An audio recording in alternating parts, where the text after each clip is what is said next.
Welcome back to our series of 200 ultra hard PMP practice questions. In this video, we're going to be taking a look at questions 121 to 130. I am Andrew Ramdial. I am the author of the world's best-selling PMP study guide, Amazon's #1 best-selling study guide, PMP Exam Prep Simplified, that includes a 35-hour course. And I'm also the creator of Udemy's best-selling PMP course. That course has over 360,000 enrollment. I've helped over 500,000 people, over 500,000 people pass their exam. So if you want to pass your exam, check the links below for all my courses, books, and so on. Now, let's get started with these questions. I am just going to be reading it and answering it. Please pause the video as you see the questions to see how you are doing. Let's get started. Practice question 121. During the execution phase, conflicts have arisen between two team members, negatively impacting their work output. Despite the project manager's effort to encourage open communication to resolve the disagreements, there has been no improvement. By the way, this is a common thing in real life. What action should the PM consider as the next step to resolve the conflict? Implement a strategy to delegate separate tasks to team members, reducing direct interaction. Arrange for a third-party mediator to facilitate a solution between the two members. Have the team members keep working on the issues to solve the problem. Address the conflict by making a decision that best serves the project objectives, even if it's unilateral. Now, this kind of question is common on the exam, and this is a tough question because there's really two good answers. Let's see what you got. The best answer here is going to be D. Now, let's go through this because there's really two good answers. Let's eliminate the guarantee. Where's that mouse? Let's eliminate the guarantee bad ones. All right, my pad isn't working in this video. So let's take a look at this. Which one here is the bad one? Well, first of all, C. Get rid of C because in C, in that one, you're doing nothing. In other words, if the question is basically take no action, in other words, let them figure it out themselves, it's never an answer. Unless the question says what not to do. As a project manager, be proactive, help things. Just don't do nothing. The next one here you're going to eliminate is implement, don't separate them. Separating the task is kind of like pushing the conflict aside. It's a way of like smoothing out the conflicts where you're saying, hey, don't worry about it. In other words, you're separating them, but you're not addressing the conflict. Now comes two that actually may solve the conflict. Arrange for a third-party mediator or address the conflict. Now, the best answer here, when there is a big conflict management happening on the project that team members cannot resolve, sometimes it's best for the project manager to make a step and take the options that's best for the project objectives.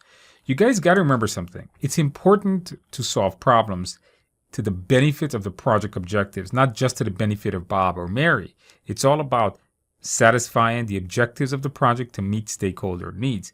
Now, the other one here is just to get a third party to resolve the third party mediator. In this one, you are taking a proactive step to solve the problem.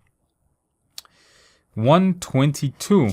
A team member has been reporting no progress on a critical task for several days during the daily stand-up meetings, causing a potential delay in the project timeline. This task is critical for the next phase of the project. What should the PM do to facilitate progress? Organize a brainstorming session with the team to find an alternative solution to complete the task. Initiate a risk assessment meeting to evaluate the impact of the delay. Schedule a one-on-one meeting with the team member to identify any obstacles. Encourage the team member to provide detailed reports. Okay, I do want to point out here that this is a problem with a particular team member. And if you have a problem with a member, the best thing here to do is to meet with that person. It's not the entire team, so you don't need to involve the entire team. This thing here, if it's one person, you don't want to bring the whole team in. Meet with that person, talk to that person. Now, D does say encourage the team member to provide, but before you do that, what you want to do is you want to schedule a meeting and see what's going on. Before you say, hey, go do this, see what's going on. So you would want to do C first. 123. For an upcoming critical initiative, a project manager must engage a vendor notorious for not meeting deadlines, yet uniquely skilled for the project requirements. What approach should the project manager consider during project planning? Initiate a collaborative effort with the vendor to streamline workflow and reduce potential delays. Develop a contingency plan that involves parallel work streams with similar expertise. Set penalty clause for delays in the vendor agreement. Propose a performance-based payment schedule to motivate timely deliveries without extra costs. All right, what should we do? Now, this one actually has a few good answers. There's a few of them that are bad, but there's a few good answers here. Best answer here, guys, is going to be A. That is correct if you got it. Now, one of them that you don't want to just penalize people like that. Although penalty clauses are set in contracts, you don't want to just do that without seeing it unless there was no other option. So let's eliminate that. Develop a contingency plan that involves parallel work.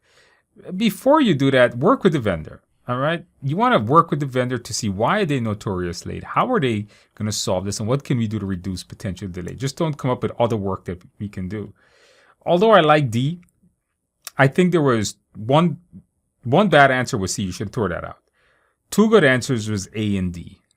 So D was this proposed performance payment. This has given them an incentive. Before you do that, though, work with the vendor, and then maybe D would have been an option. So let's go A, then D. 124.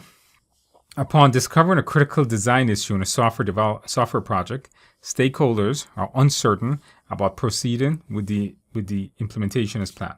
What is the most effective step for the project manager to take to address the concerns? Recommend a comprehensive overhaul of the design. Update the project quality assurance procedures to encompass this new discovery. Initiate a thorough risk evaluation to assess the flaws in potential impacts on the project deliverables.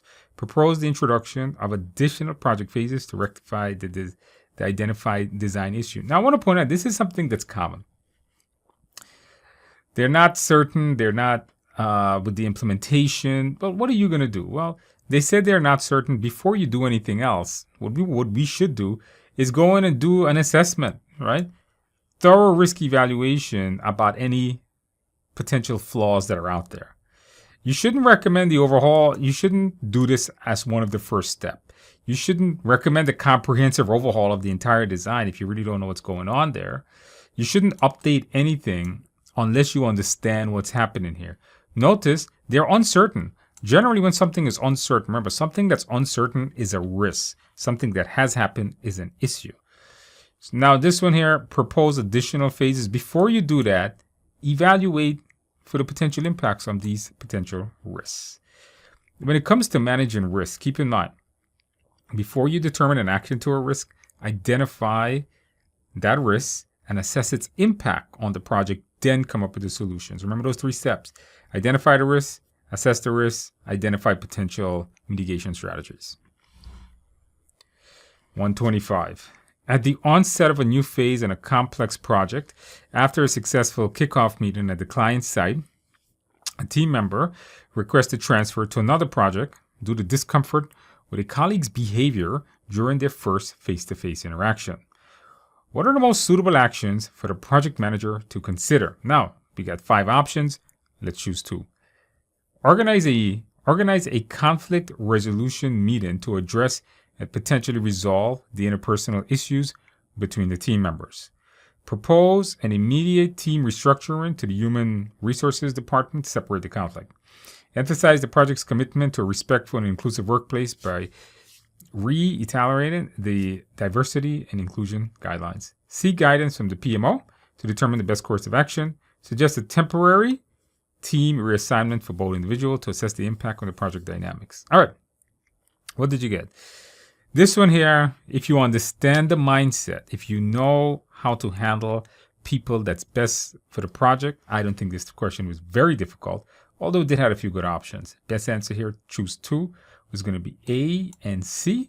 Why? Because first of all, we want to come up with a conflict resolution meeting. This one you guys should have all got. If there's a problem between team members, bring them together and let's solve the problem. That's confronting the problem. You shouldn't restructure the thing just right off the bat. This might affect the entire team dynamics. Never go to the PMO unless it's something out of your hands. When it comes to team conflicts, that is something within the control of the PM that you should solve. Don't just fire people. If you ever get a question about firing someone, it's never the answer. All right, if you don't get rid of people. Try to manage people. Try to understand the problem and solve the problem. So what we want to do, bring them together. We want to solve that problem, and then we want to make sure that we build a project team that's inclusive and diverse and follows good guidelines. All right, guys. Hopefully you guys are learning. If you guys are enjoying this video, can you give the video a like, subscribe to the channel for more content just like this. Practice question 126. In a hybrid project environment, stakeholders are experiencing challenges in assessing the most recent version of the project schedule in the project's online document management system. What proactive measures should the project manager take? Implement an iterative tutorial with the document management system to guide stakeholders through the navigation. All right. B, ensure all stakeholders are trained on how to use the document management system and know the location of critical documents. Okay. Developed a feedback mechanism within the document management system for stakeholders to report accessibility issues. All right. Create a dedicated helpline for stakeholders to call in and receive guidance on accessing the project documents. Now, I want to point out here that this question uses a very important term. It's not what do you do next? It's what proactive measure. Be careful with these here. You see, when it says what to do next, it means you're addressing the current conflict. In this question, we're not addressing the current conflict. We are preventing the current conflict. So you don't want to do something right now to solve the problem. You want to do something to prevent the problem, make sure the problem never happened. Now, what can we do? Best answer here is going to be B. Part of the exam content outline for your current PMP exam talks about training your team members. That's what this is. Ensure they're all trained to use it. If they're all trained, notice they're experiencing challenges. If they're all trained, they should have a good understanding of how to access that system. You don't want to just put an interactive tutorial, although I think A and B were the two best answers. This one here to guide, this is through the navigation process. All right. Notice we want to do the whole thing, not just how to use it. That's going to include that, but how to locate the documents. B is just a better answer than A. A feedback mechanism. Nope. Let them learn how to use it. Not just to, you see, C and D is more like you guys figure it out and you call us for help. That's what basically D is. And C, let them figure it out and then tell us what if there's any accessibility problems. Let's train them ahead of time. 127. In the midst of a software development project, the project manager notices that the software features are not aligned with the client's requirements. This misalignment has caused the project schedule to slip, moving the Schedule Performance Index, or SPI, from 1.05 to 0.85, and the CPI from 1.2 to 0.95. What is the most effective course of action for the project manager to ensure the project meets its deadline and quality requirements in the future? Implement a code review process to identify and address defects before they progress to the testing phase. All right. Enhance communication with stakeholders to refine project requirements and expectations. Implement an automated testing tool to increase efficiency. Revisit and adjust the project schedule to better align with project realities and client needs. All right, guys, what is the best answer here? Now, the best answer here, guys, is going to be, you got to read it very carefully.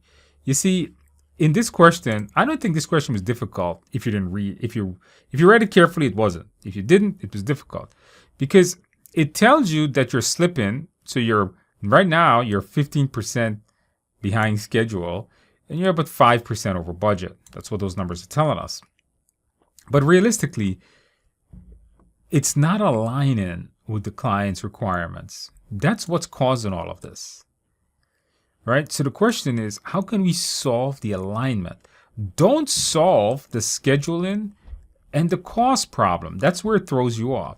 Things like implementing a code review, all the other options, A and B and A and C in particular, really is addressing that schedule and budget problem to like reduce that. But the problem really isn't in the schedule, is it? It's in the expectations. And D is revisit. You just can't go and adjust the scope. The best thing to do is have the client come in to help you adjust that scope. 128. A project manager is overseeing the development of a new urban park. During the project, a dispute arises between the landscape designer and the environmental consultant over the choice of plant species, with each advocating for different selections based on ecological impact.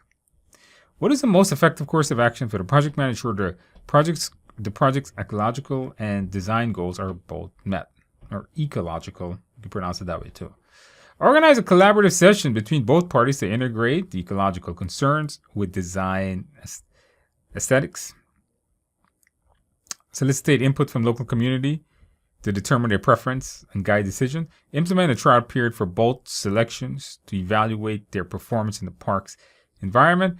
Rely on external research finding to make decisions based on the best practices.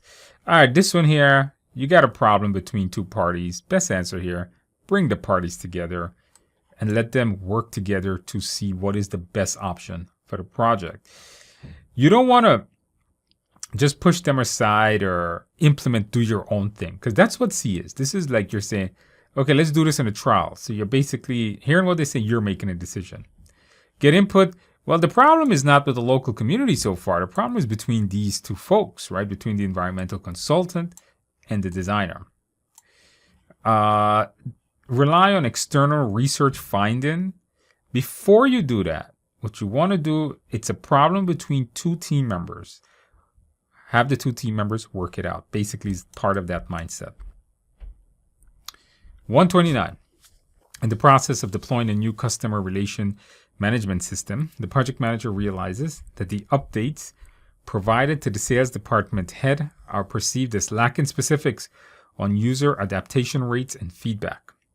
What should the project manager do to ensure the sales department head receives the necessary information to gauge project success? Tailor the project updates to include detailed metrics on user adaptation rates and specific feedback for users. All right. Implement an interactive dashboard that allows the sales department head to access real-time data. Organize a bi-weekly review sessions to verbally communicate user adaptation metrics and gather feedback. Distribute a monthly comprehensive report covering all aspects of the CRM deployment, including user adaptation. This question really goes to the core of project management. It goes to the core of study and project management and knowing what you should be doing as a project manager. Because if you study well, you're going to come to understand that tailor the communication. One of the things is that you're going to learn in the course you've learned already is there's this process called identify stakeholders.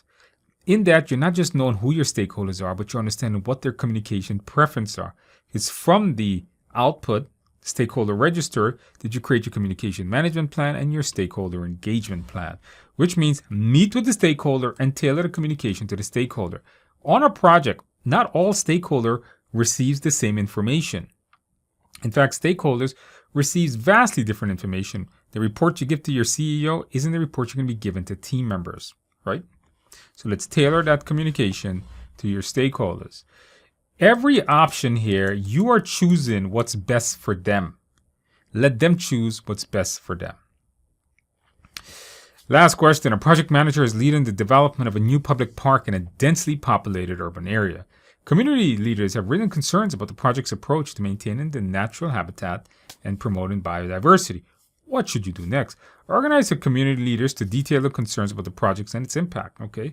Distribute an information brochure detailing the environmental benefit. Host a virtual presentation with experts discussing the project's impact on local wildlife. Launch a community feedback initiative to gather suggestions on further improvement. Okay, what should you do next? Well, if you have stakeholders that have some kind of concern, get more detail about that concern so we can address it. You want to do this first, right? First of all, we're not sure if the project, they're saying it doesn't meet it. So you telling them more about it, this is not going to help them. Host a virtual with experts discussing the impact on local wildlife. Although this was the other good answer, discussing the projects on notice with experts. Well, we want to meet with these community leaders. All right. Launch community feedback. I like this option on farther, but you know what? Before we do that, let's get to the core of the problem. What don't they like? Okay, guys, that concluded our 130 so far questions. If you found value in this video, give it a like, subscribe to the channel. It would be absolutely amazing. Look out.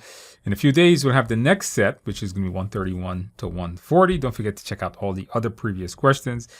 If you're looking to pass your PMP exam, check all the links below. Now, my PMP exam simulator has much more questions like this.